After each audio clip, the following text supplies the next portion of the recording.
Good afternoon, guys. Good afternoon. Guys, ഇപ്പോൾ ഞാൻ just ഒന്ന് റീൽസൊക്കെ കണ്ടിരിക്കുകയായിരുന്നു. ആ സമയത്ത് പെട്ടെന്ന് എന്താ പറയുക, ഒരു റീൽസിൽ ഞാൻ ശ്രദ്ധിച്ചു. അതായത് ഈ റീൽസ് മാത്രമല്ല, ഇത്തരം പല റീൽസുകളും എന്താ പറയുക ഇതിൽ പോസ്റ്റ് ചെയ്യുന്നുണ്ട് ഇത്തരം ഒരു രീതിയിൽ. അതായത് 2K കിഡ്സ് 19-ന് കല്യാണം കഴിക്കാൻ പറ്റുന്നില്ല. 2K കിഡ്സ് പെട്ടെന്ന് കല്യാണം കഴിച്ച് പോകുന്നു, പെട്ടെന്ന് വിവാഹിതരാകുന്നു. അതുകൊണ്ട് അവരെ കുറച്ച് എന്താ പറയുക, അവർക്ക് കല്യാണം കഴിക്കാൻ പറ്റാത്തതിലുള്ള ഒരു വേദനയും അമർഷവും അവർ അതിൽ പ്രകടിപ്പിക്കുന്നു. അതിൻ്റെ ഒരു ആവശ്യമില്ല. ഈ ഇൻസ്റ്റാഗ്രാമിൽ റീൽസ് ചെയ്യുന്ന കുറേ വ്യക്തികളൊക്കെ ഉണ്ട്, അതുപോലെ യൂട്യൂബിൽ ഷോർട്സ് ഒക്കെ ചെയ്ത് ഇങ്ങനെ ഇടുന്നുണ്ട്. അപ്പോൾ കൂടുതലും ഇൻസ്റ്റാഗ്രാമിലാണ് കാണുന്നത്.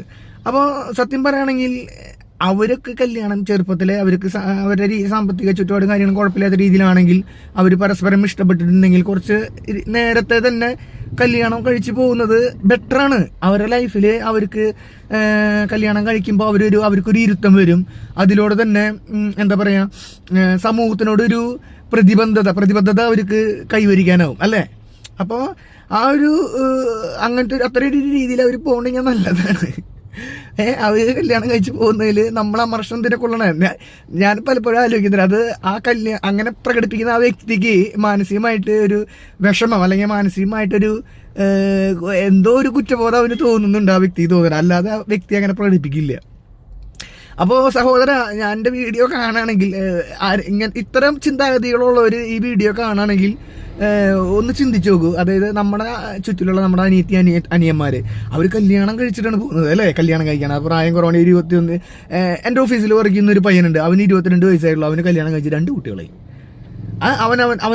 അവന് ജോലിയുണ്ട്, വിദ്യാഭ്യാസം കഴിഞ്ഞു, ജോലിയുണ്ട്, അവൻ കുടുംബം നോക്കുന്നു. അവൻ്റെ ജീവിതത്തിൽ അവൻ സക്സസ് ആയി ഗൈസ്.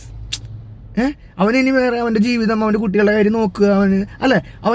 അത്രയേ ഉള്ളൂ. അല്ലാതെ നമ്മൾ പെട്ടെന്ന് ഈ വ്യക്തി കല്യാണം കഴിക്കാതെ 10, 32, 30, 33, 34, എനിക്ക് 34 വയസ്സായി, എൻ്റെ കല്യാണം കഴിഞ്ഞിട്ടില്ല. 10, 34 വയസ്സ് വരെ കല്യാണം കഴിക്കാതെ 40 വയസ്സ് കല്യാണം കഴിഞ്ഞാൽ നമുക്കൊരു കുട്ടിക്ക് ഉണ്ടാകുമ്പോൾ നമ്മൾ അപ്പാപ്പനാവും, അല്ലേ? നമ്മൾ മൂക്കിലൊക്കെ താടി വന്ന് ഇപ്പം തന്നെ എൻ്റെ അവസ്ഥ ഒരുവിധം ഭയാനകമാണ്. അപ്പോൾ ആ രീതിയിലേക്കൊക്കെ എത്താൻ നിൽക്കണെന്തിനാ? അപ്പോൾ പെട്ടെന്ന് കുട്ടികളൊക്കെ കല്യാണം കഴിച്ച് പോട്ടെ. അപ്പോൾ ഇപ്പോഴത്തെ കുറേ എന്താ പറയുക, കുട്ടികളുടെ രീതികളൊക്കെ ഈ 2K ജനറേഷനിലൊക്കെ, അല്ലേ, നമ്മുടെ ഈ 2K കിഡ്സിൻ്റെ ഈ കാലഘട്ടത്തിലൊക്കെ ഈ ജനറേഷനിലൊക്കെ വളരെ മാറിപ്പോയി. അതായത് കുട്ടികളുടെ ചിന്തകളൊക്കെ വളരെ വലുതാണ്, പഴയ പോലെ ഒന്നല്ല. അവർ വളർന്നു. അപ്പോൾ അതിനനുസരിച്ച് അവർ മാറട്ടെ, അല്ലേ? അവർ നന്നാവട്ടെ, അവർക്ക് നല്ലൊരു രീതി